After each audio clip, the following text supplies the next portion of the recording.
El tema de hoy que vamos a iniciar y básicamente va a ser tema para el examen final, se llama métodos de ajuste. Solo para que les quede a los compañeros, vamos a empezar grabando la clase también, por favor. Bueno, entonces, les decía que para este método de ajuste existen dos métodos, ¿verdad? Existe regresión de estado financiero y existe reevaluación de propiedades, planta y equipo, ¿verdad? Cuando estamos hablando estamos hablando de revaluación de activos fijos, como comúnmente se le conoce, ¿verdad? Entonces, ¿cuál es el objeto?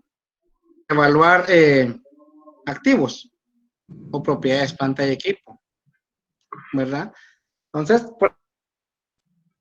si tenemos un terreno que contablemente esté cargado de hace unos 10, 15 años, 20 años, a 30,000 quetzales, hoy 2020, finales de 2020, ese terreno ya no vale lo mismo, ¿verdad? Eso sí, nosotros estamos presentando estados financieros erróneos, porque no tenemos, digamos, la revaluación de... Perdón, ¿alguien me quería hablar ahí? Yo, maestro. Retomando, decíamos entonces que teníamos dos métodos, ¿verdad?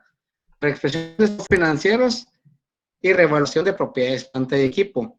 Entonces, cuando hablamos de revaluación de propiedades, planta y equipo, es que estamos de una manera hablando financieramente, ¿verdad? O contablemente. ¿Cuál es la mejor, digamos, decisión financiera que podamos tomar?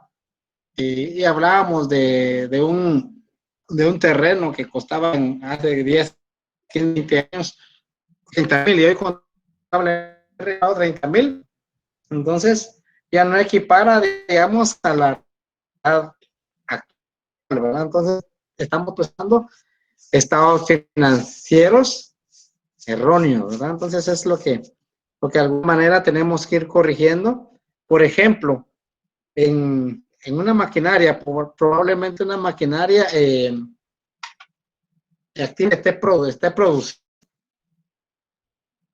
bienes, si la máquina está totalmente depreciada. Pues, ¿qué es lo que sucede ahí? Que financieramente nosotros no estamos aprovechando la parte del gasto que corresponde a esa depreciación, ¿verdad? ¿Por qué? Porque la maquinaria sigue trabajando, sin embargo, no hay un gasto que rebajar. Entonces, por eso es que se hace la evaluación para traerlo entonces al razonable de mercado, ¿verdad? Y entonces ahí ya vemos otros temas como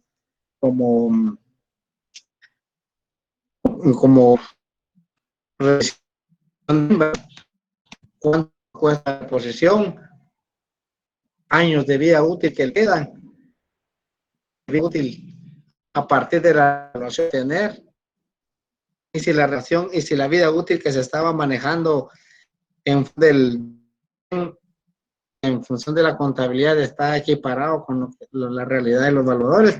Pues esos son los temas que vamos a ir determinando cuando de reevaluación de activos, ¿verdad? Ya cuando estemos hablando de reexpresión de estados financieros, vamos a reexpresar los estados financieros en conjunto. Cuando estamos hablando entonces en su conjunto, quiere decir que vamos a reexpresar cada una de sus partidas, ¿verdad? Cada una de sus cuentas. Y pues vamos a tener estados financieros comparativos. Para el presente ejercicio, vamos a trabajar 2020 y 2021. Perdón, 2020 y 2019, ¿verdad? Quiere decir entonces que vamos a trabajar con saldos de 2019 y los queremos traer valor actual de 2020. ¿Cuánto me representan ahora a mí esos estados financieros? Trayéndolos al año actual que yo quiero reexpresar. Y para ello vamos a trabajar entonces con índices de precios. Los índices de precios están Lo determina el Ministerio de Economía y se publican a través del Banco de Guatemala, ¿verdad? Entonces, vamos a trabajar por índices de precios. Entonces, vamos a saber que en el año 2019 cerró con un índice de precios y el 2020 cerró con otro índice de precios, ¿verdad? Entonces, vamos a los valores equiparando con el año actual. Entonces, por ejemplo, para darles un pequeño ejemplo, decía el otro salón, el año pasado valía 4 quetzales, hoy vale 5 quetzales. Es obvio entonces que con los 4 quetzales del año pasado yo ya no voy a comprar la misma cantidad de frijol, ¿verdad? Entonces voy a comprar 0.75 de una libra. ¿Qué quiere decir con eso? Que el costo de la vida se elevó, que opción, ¿verdad? Que hubo una inflación de acuerdo al, al año anterior, ¿verdad? Entonces, ¿qué pasa con eso? Hay devaluación de la moneda. Entonces, viendo esos temas,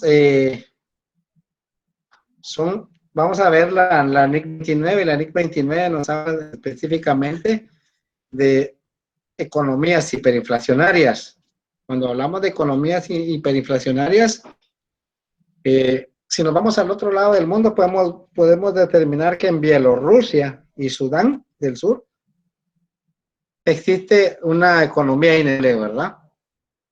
Venimos un poco más para acá, Sudamérica, por ejemplo, Venezuela, por su condición política, podemos decir también que ellos sufren de economía hiperinflacionaria. Quiere decir entonces que su economía es muy volátil, ¿verdad? Que tiene una aceleración al alza, ¿verdad? Entonces es muy inestable. Entonces para las empresas que de alguna manera todavía mantienen relación o que quieren hacer estados financieros comparados con los estados financieros de una empresa en Venezuela, obviamente hay que homogenizar, ¿verdad? Hay que traer los valores, esos valores, y hay que reexpresarlos, ¿verdad? De acuerdo a una economía más estable, economía, digamos, en el ámbito mundial, que sea, digamos, acorde a la realidad, ¿verdad? Entonces, básicamente eso es lo que nos llama la norma de estados financieros de economías hiperinflacionarias, ¿verdad? Por el lado nuestro, ya viniendo aquí, digamos, a la parte que nos corresponde ya como Guatemala, podría decirles entonces que podemos ir a ver en el Banco de Guatemala a cuánto ahorita ya es un tiempo prudencial, ya podríamos decir la inflación a cuánto porcentaje va a cerrar el año 2020, ¿verdad? Toda vez que tenemos ahí un fenómeno que el otro día les contaba, ¿verdad? Un fenómeno que nadie esperaba, ¿verdad? Que es un fenómeno efecto cisne negro, como le llaman a nivel mundial en economía, ¿verdad? Cuando estamos hablando de fenómeno del cisne negro es que estamos diciendo que realmente es algo inesperado, o sea, porque obviamente todos tenemos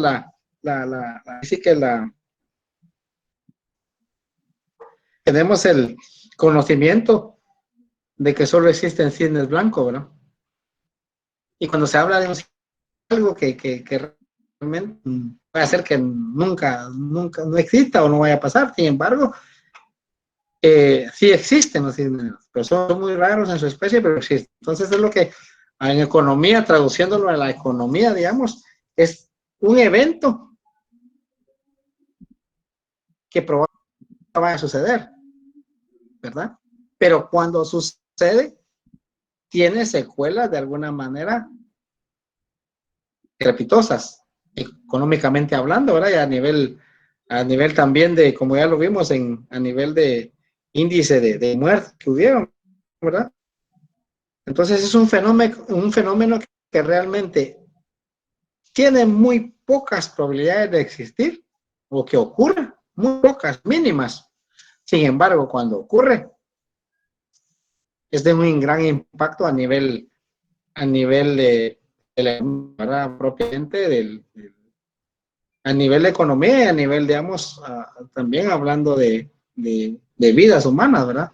Entonces, es como les digo, es tomando en consideración esa parte, muchas economías a nivel mundial se vieron afectadas. Obviamente, una realidad un poco más eh, eh, con economías más estables, pues pudieron aguantar un poquito más la relación económica, como el nuestro, pues obviamente los embates de esa pandemia, ¿verdad? Toda vez que tenemos empresas que cerraron, ustedes si se dan cuenta, algunas empresas que existían, algunos centros comerciales ya están, hay otros locales ahora, hablando de la economía informal, también nosotros tenemos un gran porcentaje en economía informal, ingresos, digamos, a nivel de, de economía, provienen de la economía informal, sin embargo, también se ve afectada esa parte, ¿verdad? Entonces,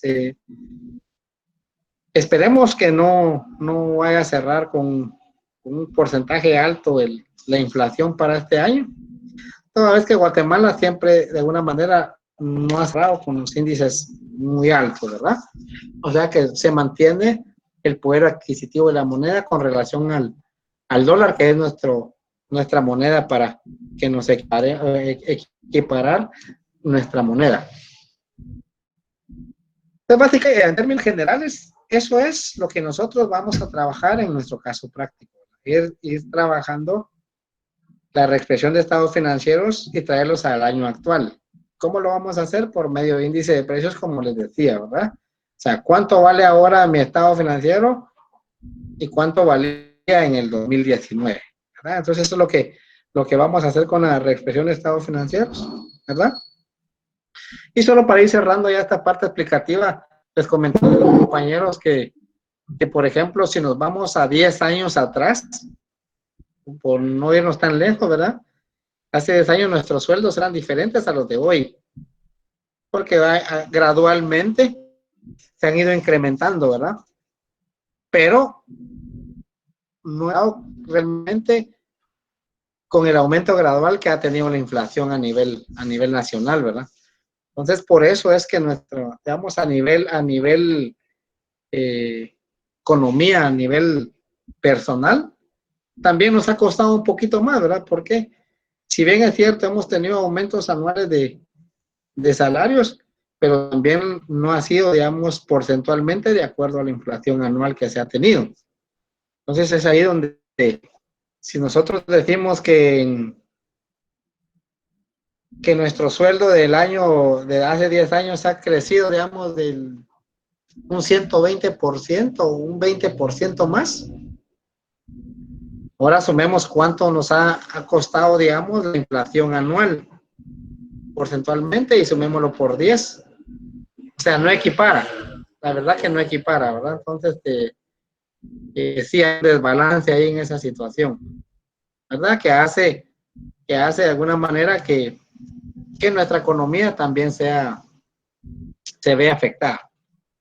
Caso contrario es cuando, digamos, por ejemplo, en algunos casos cerramos la universidad, ya hay un incremento salarial porque cambiamos de puesto, ¿verdad? Porque ya tenemos mayor responsabilidad, eso es diferente, ¿verdad? Y entonces en función de eso es que nosotros como estudiantes debemos irnos preparando día con día para ir a alcanzar ya más o menos esos niveles óptimos en salario, ¿verdad? Cada vez que se han graduado de la universidad, obviamente, también cambia un poco la parte de los ingresos por, por empleo, porque obviamente usted como profesional es un académico, ¿verdad? Vamos a ver, yo creo que están ingresando ahorita para darles ingreso a los compañeros.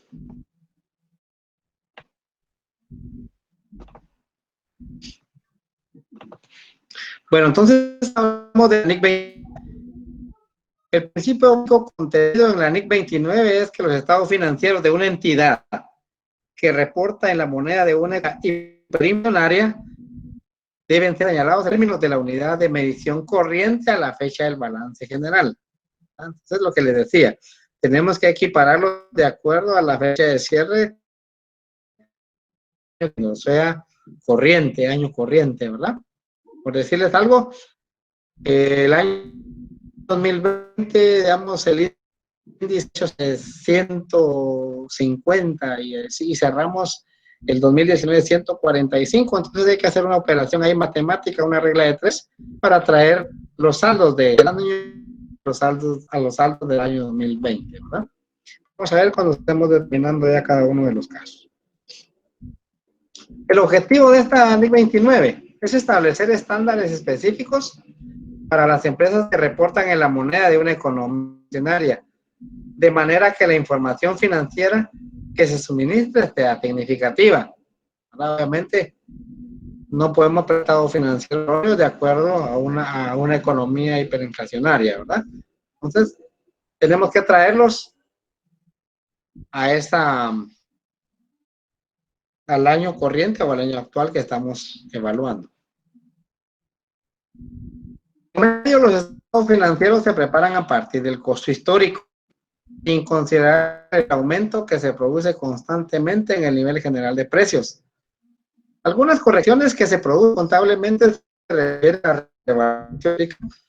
a determinados rubros de las propiedades, planta y equipo, ¿verdad? Lo que decíamos, ¿verdad? Que tenemos que traer nuestros rubros y reevaluarlos de acuerdo a la necesidad que tengamos cada uno de ellos. Aparte de que nuestros estados financieros se reportan por el costo histórico, ¿verdad? Vale, aquí está el ejemplo que les decía hace ratito, ¿verdad? Un terreno adquirido en 1993 con un costo de 30,000. Ahora en el 2018, para ese tiempo, ese terreno está registrado contablemente con un valor de 30,000. Entonces, como se aprecia, la fluctuación del poder adquisitivo de la moneda influye en los registros contables. ¿Por qué? Porque obviamente en la contabilidad de hoy por hoy, ese terreno ya no debería valer 30,000 cuando, ¿verdad? Entonces, se debe registrar de acuerdo a cómo debería ser según la fluctuación del poder adquisitivo de la moneda. Y viendo este enfoque, supone la reexpresión de algunos o todas las partidas de los estados financieros en función de los cambios en el nivel general de precios. Bajo este enfoque y usando el índice apropiado, la ganancia normalmente refleja el efecto de los cambios en el nivel general de precios sobre la apreciación, el costo de venta, el activo monetario neto, ¿verdad?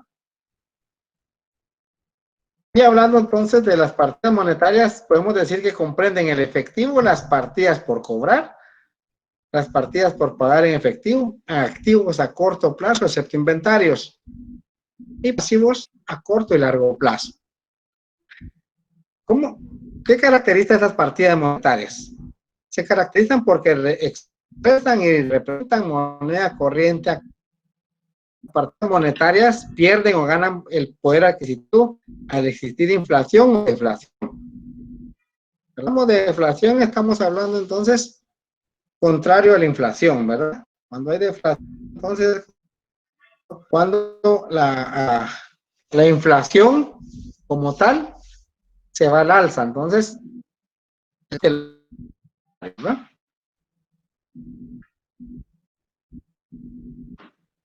Hablando de la posición monetaria neta, aún es igual a la diferencia de los activos y los pasivos monetarios.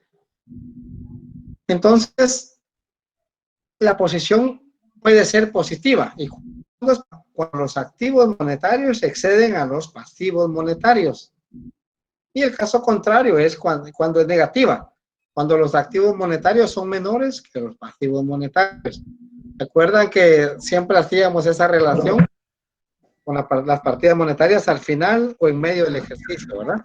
Eso lo vamos a ver bien, ya estamos resolviendo la parte de la reexpresión. Esto lo vemos en el estados financieros. El costo de reposición como la base principal de medición, ¿verdad? El costo corriente. Si este es mayor que el valor neto realizable y que el valor presente se utiliza como base de medida el valor de estos dos últimos. Entonces, cuando estamos hablando de costo de reposición, estamos hablando entonces de una revaluación del activo como tal, ¿verdad? ¿cuánto cuesta hoy ese activo en el valor de mercado, ¿verdad? Ese es el costo de reposición. ¿Sí? ¿Cuánto es que hoy y cuánto va a haber de aumento del costo de reposición? ¿Verdad? El costo de reposición de un activo se determina a partir del costo actual de adquisición de un activo similar, nuevo o usado, y con capacidad productiva equivalente. Era lo que les hacía, digamos, yo el ejemplo de una maquinaria que todavía está en capacidad productiva, sin embargo, ya está totalmente depreciada. Entonces, ahí existe la necesidad de tener un costo de reposición de ese activo. ¿Por qué? Porque vamos a aprovechar ahí toda la depreciación anual que pueda surgir de los efectos de la revaluación de ese bien, ¿verdad? Para que financieramente podamos aprovechar esto como tal. Hablamos entonces de los métodos de ajuste y entonces tenemos métodos parciales, revaluaciones patrimoniales, de lo que hablaba anteriormente, ¿verdad? Revaluaciones de propiedades, planta y equipo. También tenemos los métodos integrales, que es la aplicación de índices generales de precio o la aplicación de índices específicos de precio, ¿verdad?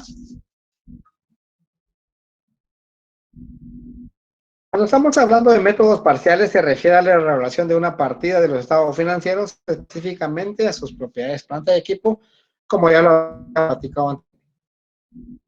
Para ello tenemos una terminología que vamos a aplicar constantemente en los ejercicios que vamos a resolver.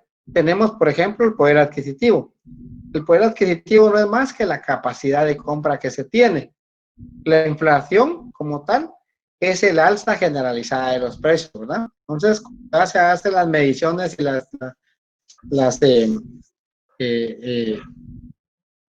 hacen las mediciones cuando se ve cuánto ha tenido al alza cada uno de los precios, ¿verdad?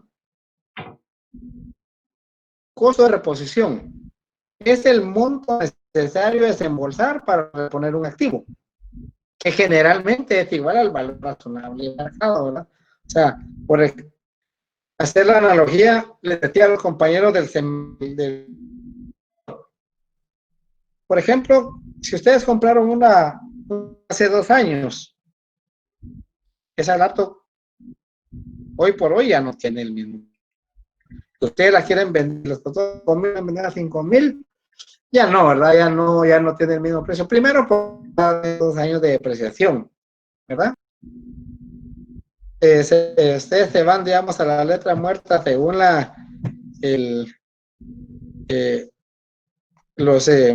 los porcentajes máximos de ley para depreciar.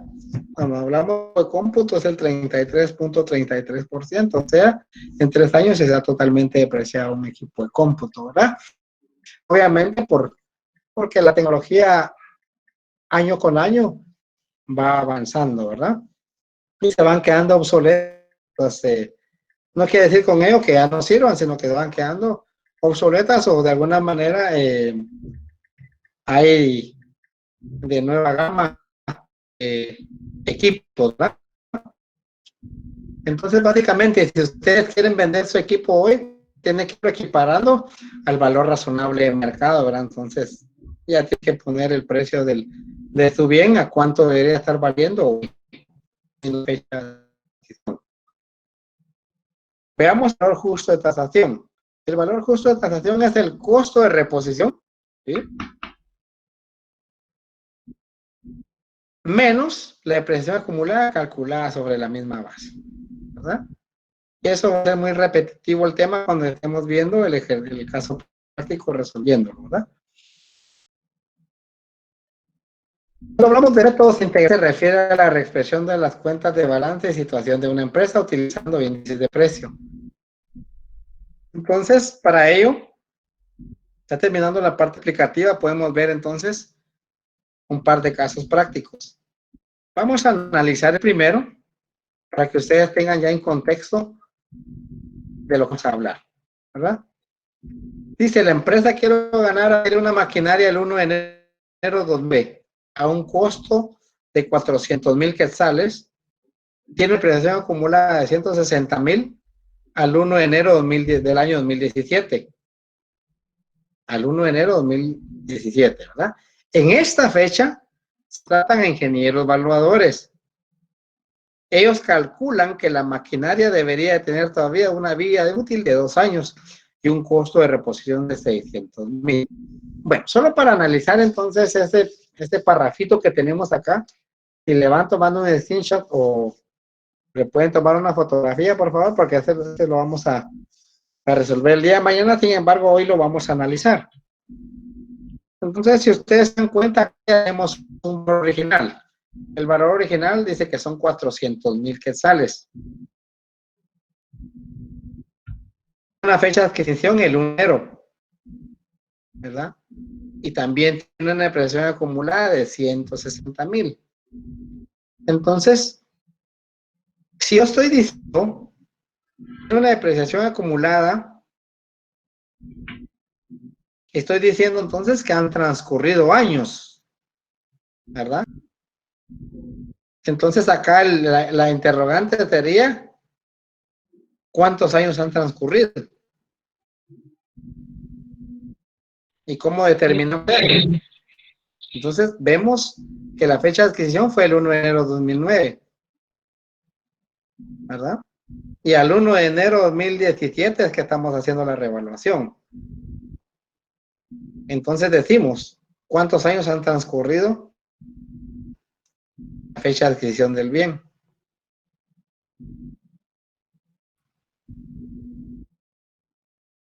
¿Cuántos años? 7 años, dicen. ¿Quién más?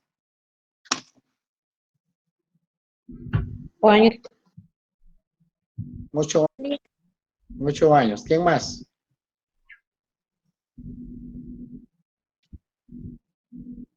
8 años, ¿verdad? Ojo ahí al hacer ese cálculo, porque al hacer ese primer cálculo, desde ahí empezamos con el ejercicio completamente equivocado, ¿verdad? Entonces, 8 años. Efectivamente, 8 años.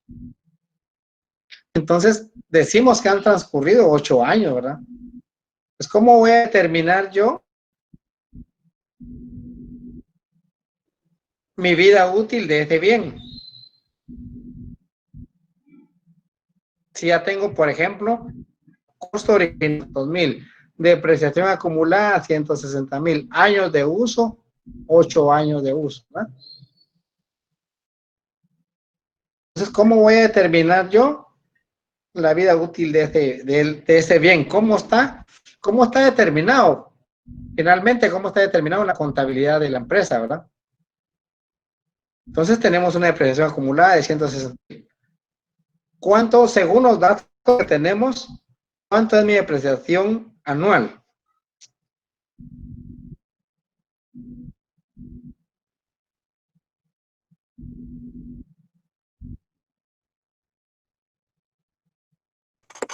$20,000. 20,000. ¿Qué más? ¿Son 20? 20,000. 20,000. Ok, 20,000. Muy bien.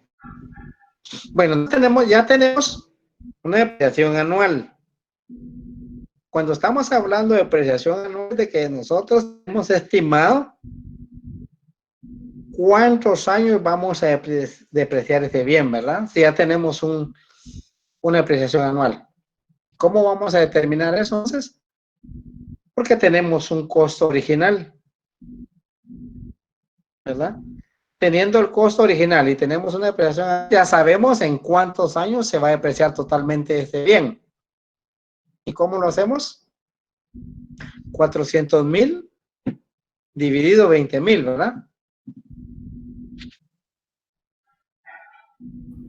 Sí, ¿Cuánto da?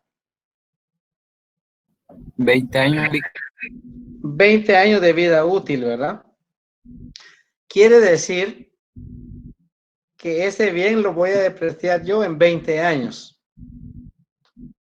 Y según el ejercicio, me quedan 12 años de vida útil, ¿sí o no?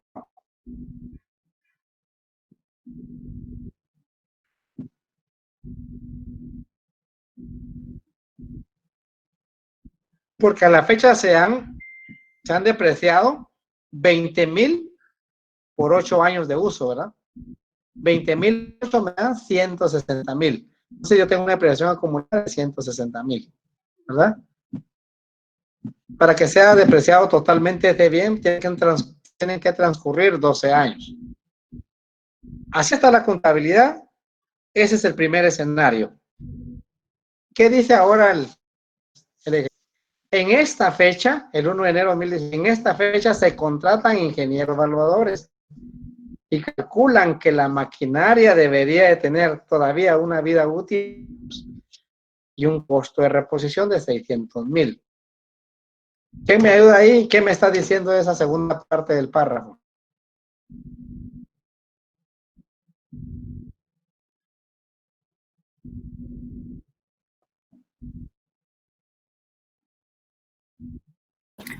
Lick, buenas noches. Buenas Yo lo que noches. entiendo es de que además de los 8 años de vida útil que tiene, perdón, de los 20 años, se le calcula tener 2 años más. Ok.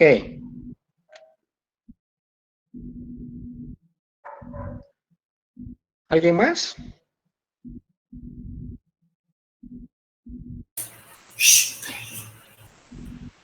Licenciado, pero aún con los 2 años serían 40,000 quetzales más, serían 200,000 de depreciación. Dentro de otros 2 años está la diferencia de los 200,000, ¿verdad? Ok.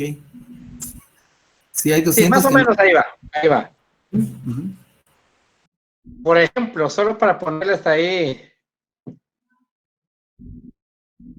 por ejemplo, el compañero que acaba de hablar ahorita, si lo conociéramos, si dijéramos cuánta edad le calculamos, yo diría, va, le calculo 20 años, vida útil. Pero con la vida que está llevando, de muchas escuelas de vacación, le calculo unos 2 años de vida. Entonces él tendría una vida útil de 22 años, ¿verdad? Volvemos ahora a la analogía que estamos haciendo ahorita. Decimos, bueno, en esta fecha se contratan ingenieros evaluadores. En esta fecha, 1 de enero de 2017. Y todavía una vida útil de 2 años. ¿Cuánto ellos están observando que tiene ese bien? ¿Cuánto de vida útil están observando que tiene?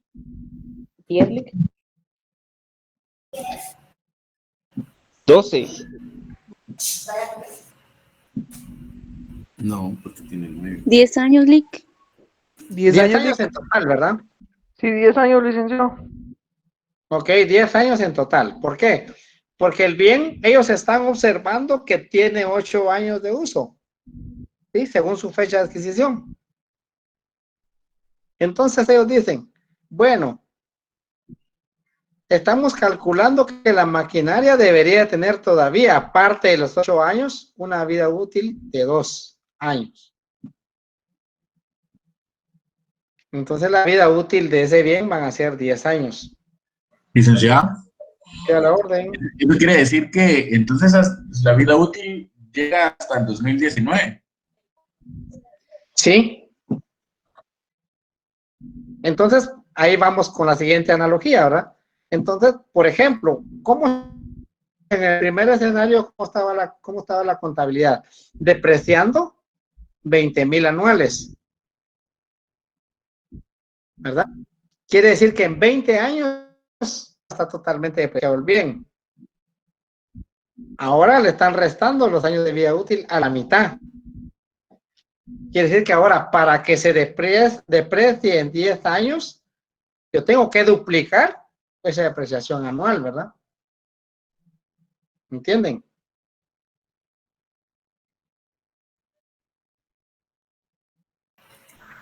Licenciado, perdone, quiere decir que los 8 años que vienen atrás deberíamos ajustar otros 20,000 y depreciarlo en 40,000 por año. Así es, de acuerdo. Las anteriores. Así es. Así es. Ahí tenemos que hacer un ajuste, ¿verdad? ¿Qué quiero eso? Que nosotros estábamos depreciando deficientemente. ¿Por qué? Porque estábamos depreciando menos que según los ingenieros evaluadores deberíamos de estar depreciando, ¿verdad? Entonces, ese ajuste es el que tenemos que hacer.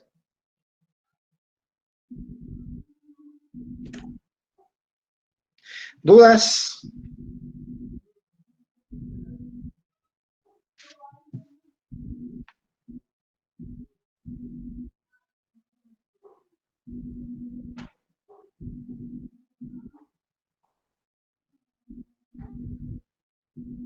¿Dudas con este pequeño problemita?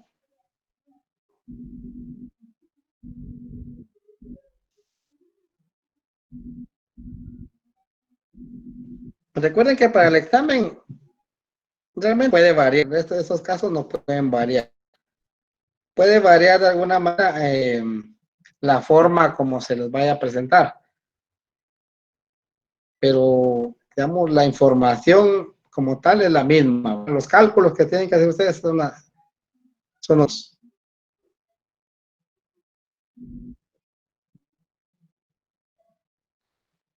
Y luego instrucciones sobre la base de la información anterior indique qué partidas debe formularse con motivo de la tasación, ¿verdad? B, qué partidas deben formularse para registrar la depreciación de la maquinaria si estas se les carga el costo de reposición, ¿verdad? Esto entonces ya contablemente tendríamos que ir a ajustar.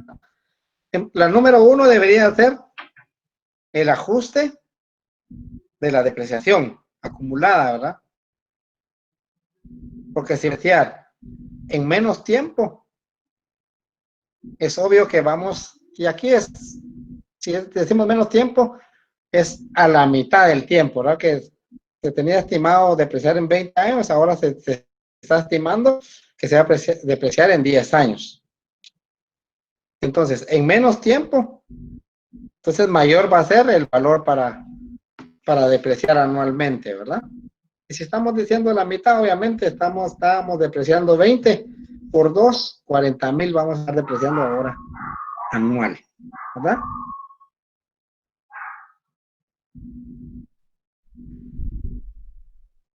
Ese sería el primer paso para, o sea, sería la primera partida. La siguiente partida es la ley de tasación, ¿verdad? ¿Cuánto tenemos de costo de reposición? ¿Cuánto está ingresando ahora como un nuevo activo, verdad? ¿Se acuerdan que cuando es revaluación, queda, digamos, el activo con el valor original y el siguiente activo va a ser, por ejemplo, maquinaria aumento por tasación, ¿verdad? Van a ser dos activos en uno, solo que uno es aumento de tasación y el otro es con costo original. Entonces ahí le vamos a dar ingreso a los aumentos de tasación.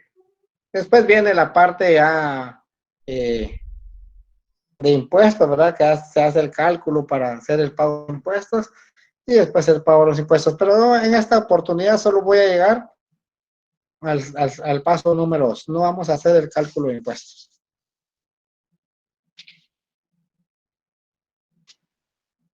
Y para mañana tenemos también el problema número 2. Entonces, ese se lo voy a estar haciendo llegar hoy en la noche, a ver, cuando terminemos la clase, ¿verdad? Entonces, si tenemos alguna duda, jóvenes.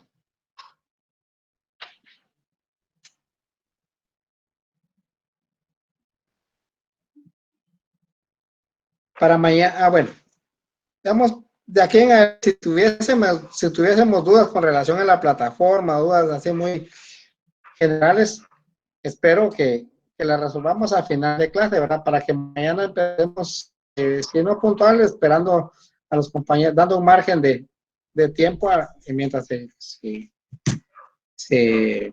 conectan los demás compañeros que por obvias razones o por tráfico o lo que sea, se conectan un poco tardito. Entonces, Pues vamos a esperar unos 10 minutos y empezamos. Mañana vamos a resolver los dos casos prácticos completos.